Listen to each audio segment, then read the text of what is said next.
Hello friends, स्वागत है आप सभी का हमारे यूट्यूब चैनल पर। और आप देख रहे हैं सीटेट हिंदी की क्लास। आज की इस वीडियो में हम पढ़ेंगे महत्वपूर्ण पीवाईक्यू और एमसीक्यू पर आधारित प्रश्न। अगर आप सीटेट में अच्छे अंक लाना चाहते हैं तो प्रश्नों को सही तरीके से सॉल्व करना आना बहुत ज़रूरी है। आज की क्लास में हम ऐसे ही महत्वपूर्ण प्रश्न उत्तर करेंगे। तो चलिए शुरू करते हैं। प्रश्न नंबर 1, भाषा अधिगम के रचनावादी दृष्टिकोण में शिक्षक की भूमिका होती है। भाषा अधिगम के रचनावादी दृष्टिकोण में शिक्षक की भूमिका होती है। ज्ञान देने वाला, अनुशासन लागू करने वाला, सहायक व मार्गदर्शक, परीक्षक। तो इसमें ऑप्शन नंबर सी सही हो जाएगा हमारा, सहायक और मार्गदर्शक।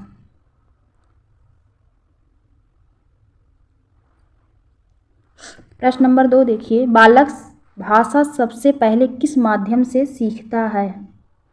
बालक भाषा सबसे पहले किस माध्यम से सीखता है? ऑप्शन नंबर 1 पढ़कर, ऑप्शन नंबर बी लिखकर, ऑप्शन सी सुनकर, ऑप्शन डी व्याकरण नियमों से। तो इसमें हमारा ऑप्शन सी हो जाएगा, सुनकर। बालक सबसे पहले किस माध्यम से सीखता है? सुनकर ही बातों को सीखता है। वो दूसरों का सुनकर ही जल्दी अनुकरण करता है। सबसे पहले बच्चा सुनकर ही कोई कार्य करता है, बाद में वो लिखना पढ़ना जानता है।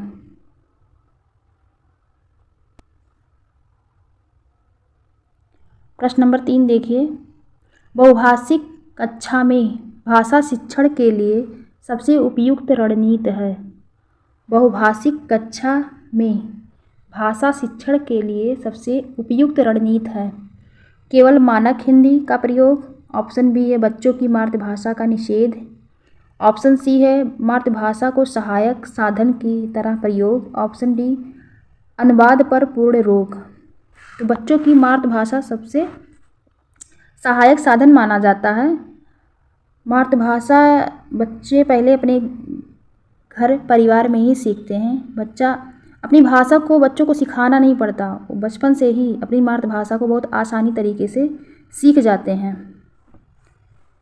इसलिए मातृभाषा को सहायक साधन के रूप में माना जाता है। इसमें ऑप्शन सी सही हो जाएगा, मातृभाषा को सहायक साधन की तरह प्रयोग। भाषा कक्षा में खुला वातावरण बनाने से क्या लाभ है? ऑप्शन ए अनुशासन भंग होता है, ऑप्शन बी बच्चे चुप रहते हैं, ऑप्शन सी अव्यक्त व आत्मविश्वास बढ़ता है, ऑप्शन डी समय की बर्बादी होती है। तो इसमें सबसे पॉजिटिव है ऑप्शन सी, अव्यक्त व आत्मविश्वास बढ़ता है।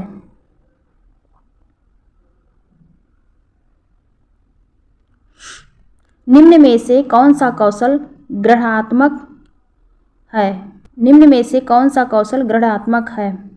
तो हमें बताना, ऑप्शन ए बोलना, ऑप्शन बी लिखना, ऑप्शन सी सुनना, ऑप्शन डी है अभिनय। तो सबसे बच्चा ग्रहण यानी कोई भी ग्रहण करने का मतलब क्या है? बोलना, बोलने से तो ग्रहण होगा नहीं, लिखना ये भी नहीं मतलब ग्रहण कर रहा, सुनना, ऑप्शन सी सही हो जाएगा, सुनना। सुनना और पढ़ना, सुनना और पढ़ना ही एक कौन सा कौशल है? ग्रहणात्मक। इससे मतलब हम ग्रहण करते हैं, जो कुछ भी ग्रहण करते हैं वो सुनकर और पढ़कर ही ग्रहण करते हैं, उसी को ग्रहणात्मक कौशल कहा गया है।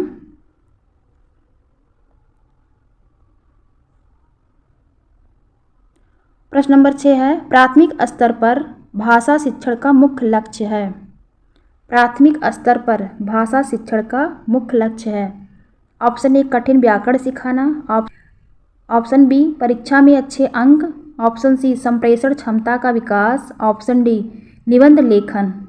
जहाँ भी ये कठिन शब्द आ जाए, ये सब हमारा निगेटिव टैग हुआ शब्द होता है, इसको देखते ही हमें इसको निगेटिव मानना चाहिए।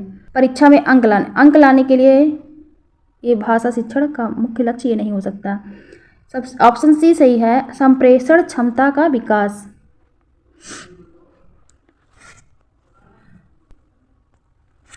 भाषा शिक्षण में त्रुटियाँ। प्रश्न नंबर 7 है भाषा शिक्षण में त्रुटियां यानी एरर। ऑप्शन ए असफलता का संकेत है, ऑप्शन बी सीखने में बाधक है, ऑप्शन सी अधिगम प्रक्रिया का स्वाभाविक भाग है, ऑप्शन डी दंड योग्य है। तो भाषा शिक्षण में त्रुटियां, बच्चे जब सीखते हैं तो कोई ना कोई गलती जरूर करते हैं। त्रुटियां ही अधिगम प्रक्रिया का एक हिस्सा होता है। इससे मतलब ये पता चलता है कि बच्चा सीख रहा है, तो जब सीखता है तो कुछ ना कुछ तो गलतियां करेगा, तो ये हमेशा मतलब अच्छा माना जाता है। ये अधिगम प्रक्रिया का एक स्वाभाविक भाग होता है। तो ऑप्शन सी सही हो जाएगा, अधिगम प्रक्रिया का स्वाभाविक भाग। प्रश्न नंबर 8 है कहानी शिक्षण में पूर्व पठन गतिविधि का उद्देश्य है। कहानी शिक्षण में पूर्व पठन गतिविधि का उद्देश्य है। ऑप्शन ए कहानी याद कराना, ऑप्शन बी बच्चों की जिज्ञासा जगाना, ऑप्शन सी कठिन शब्द लिखवाना, ऑप्शन डी मूल्यांकन करना। तो पूर्व पठन गतिविधि का उद्देश्य होता है ऑप्शन बी बच्चों की जिज्ञासा जगाना। कोई चीज़ याद कराना, जैसे शब्द आ गया, कठिन शब्द आ गया, ये सब हमारा निगेटिव टैग शब्द होता है इसको। प्रश्न नंबर 9 है भाषा अधिगम में इसका फोल्डिंग का अर्थ है। तो भाषा अधिगम में इसका फोल्डिंग का क्या अर्थ होता है? इसका फोल्डिंग का सिद्धांत वाइगोत्स्की ने दिया है, जिसे हिंदी में पाड़, मचान या ढांचा भी कहते हैं। जब बच्चा कोई चीज़ सीखता है तो उसे कठिनाई होती है, उस कठिनाई में उसे थोड़ा सा सहारा देना ही इसका फोल्डिंग कहलाता है। तो चलिए देखते हैं सही ऑप्शन कौन सा। ऑप्शन ए है रटंत अभ्यास, ऑप्शन बी है चरणबद्ध सहायता प्रदान करना, ऑप्शन सी है केवल उदाहरण देना, ऑप्शन डी है पाठ पढ़ाकर छोड़ देना। तो इसमें रटंत ये शब्द हमारा निगेटिव है, केवल शब्द ही देखते ही काट देना चाहिए। पाठ या पढ़ाकर छोड़ देना ये भी नहीं सही है। ऑप्शन बी सही हो जाएगा, चरणबद्ध सहायता प्रदान करना। निम्न में से कौन सा कौशल उत्पादक है? निम्न में से कौन सा कौशल उत्पादक यानी कि प्रोडक्टिव है? सुनना, पढ़ना, बोलना या देखना। तो इसमें उत्पादक कौशल या अभिव्यक्त्यात्मक कौशल होता है, इसी को हम अभिव्यक्त्यात्मक कौशल भी कहते हैं, जिससे हम प्रोडक्टिव यानी कि उत्पादक उसको अभिव्यक्त करते हैं। तो अभिव्यक्त कैसे करेंगे? सुनकर, पढ़कर या बोलकर या देखकर।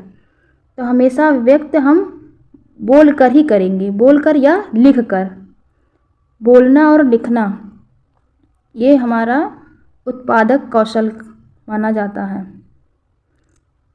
इसी के द्वारा हम अपनी बात को अभिव्यक्त कर सकते हैं, या तो बोलकर या तो लिखकर।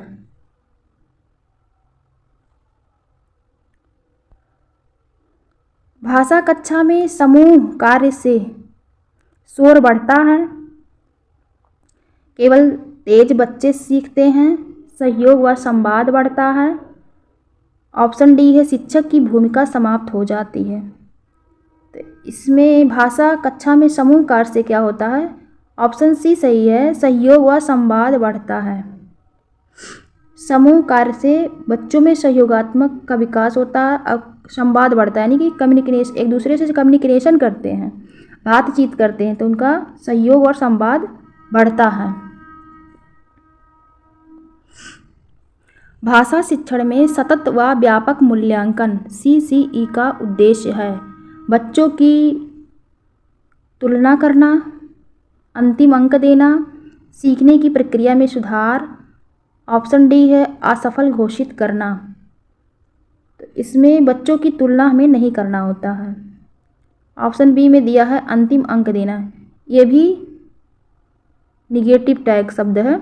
ऑप्शन सी सबसे पॉजिटिव है, सीखने की प्रक्रिया में सुधार।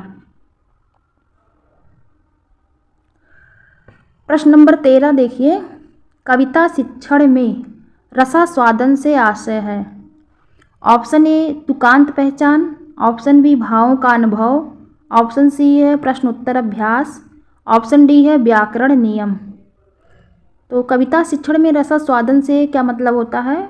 ऑप्शन बी है पॉजिटिव, भावों का अनुभव। भाषा शिक्षण में पाठ्य पुस्तक को माना जाना चाहिए। प्रश्न नंबर 14 है, भाषा शिक्षण में पाठ्य पुस्तक को माना जाना चाहिए। ऑप्शन ए अंतिम सत्य, ऑप्शन बी परीक्षा का आधार, ऑप्शन सी एक संसाधन मात्र, ऑप्शन डी है बाध्यता। तो पाठ्य पुस्तक को कभी हम बाध्यता नहीं मानते हैं, अंतिम सत्य भी नहीं मानते हैं, ना तो परीक्षा का आधार। ये भी मतलब पूरा नहीं सही हो जाएगा। ऑप्शन सी इसमें सबसे पॉजिटिव है, एक संसाधन मात्र। प्रश्न नंबर 15 है, निम्न में से कौन सा कथन सही है? इसमें हमें सही पर निशान लगाना है। प्रश्न को पढ़ते समय ये चीज़ हमें ज़रूर देखना चाहिए कि सही कौन सा पूछा और गलत कौन सा पूछा। ऑप्शन ए है भाषा पहले से लिखी जाती है, ऑप्शन बी है भाषा पहले बोली जाती है, ऑप्शन सी है भाषा पहले पढ़ी जाती है, ऑप्शन डी है भाषा नियमों से शुरू होती है। तो भाषा सबसे पहले क्या करते हैं हम, बोल कर ही तो कुछ कहते हैं। सबसे पहले बच्चा जब सीखता है तो बोल कर ही तो सीखता है। तो ऑप्शन बी हमारा पॉजिटिव है, भाषा पहले बोली जाती है। प्रश्न नंबर 16 है, खुले प्रश्न ओपन इंडेड क्वेश्चन का लाभ है, यानी कि खुले प्रश्न का हमें क्या लाभ है? ऑप्शन ए एक ही उत्तर मिलता है, ऑप्शन बी सोच सीमित होती है, ऑप्शन सी अनेक संभावित उत्तर मिलते हैं, ऑप्शन डी समय बचता है। तो खुले प्रश्न का लाभ, जब बच्चों से कोई चीज़ खुला प्रश्न किया जाता है तो उसमें एक ही उत्तर नहीं मिलता है, ना तो सोच सीमित होती है, अनेक संभावित उत्तर मिलते हैं। ऑप्शन सी इसमें सही हो जाएगा।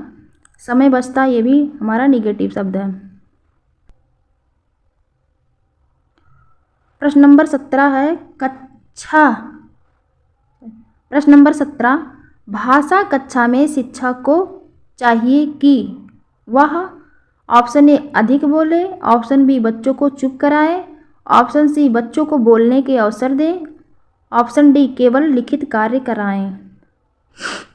ऑप्शन सी सही हो जाएगा, बच्चों को बोलने के अवसर दें। TLM टीचिंग लर्निंग मटेरियल का मुख्य उद्देश्य है। ऑप्शन ए कक्षा सजाना, ऑप्शन बी शिक्षक को सुविधा, ऑप्शन सी सीखने को रोचक व अर्थपूर्ण बनाना, ऑप्शन डी प्रदर्शन करना। तो TLM का कार्य होता है, इसका मुख्य उद्देश्य ऑप्शन सी सीखने को रोचक व अर्थपूर्ण बनाना।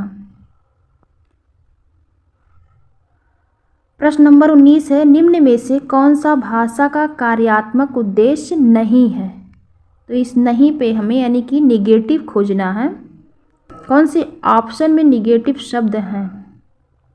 ऑप्शन ए संप्रेषण, ऑप्शन बी अभिव्यक्ति, ऑप्शन सी सामाजिक संपर्क, ऑप्शन डी निगेटिव शब्द है ऑप्शन डी दंड देना। प्रश्न नंबर 20 है, त्रुटि सुधार का सबसे उपयुक्त तरीका है। त्रुटि सुधार का सबसे उपयुक्त तरीका है। ऑप्शन ए तुरंत टोकना, ऑप्शन बी सार्वजनिक आलोचना, ऑप्शन सी सकारात्मक एवं संदर्भ अनुसार सुधार, ऑप्शन डी है दंड देना। तो कोई चीज़ बच्चे अगर गलतियां करते हैं तो सुधार के लिए तुरंत नहीं टोकना चाहिए, ना तुरंत उसको सुधारना ही चाहिए। सार्वजनिक आलोचना ये तो बिल्कुल भी नहीं होना चाहिए, और ना तो बच्चों को दंड देना चाहिए। तो ऑप्शन सी हमारा पॉजिटिव शब्द है, सकारात्मक व संदर्भ अनुसार सुधार। तो दोस्तों, आज की क्लास में हमने महत्वपूर्ण प्रश्नों को समझ लिया है। अगर वीडियो आपको समझ में आया हो तो लाइक ज़रूर करें, और सीटेट हिंदी की ऐसी ही क्लास के लिए चैनल को सब्सक्राइब करें। धन्यवाद।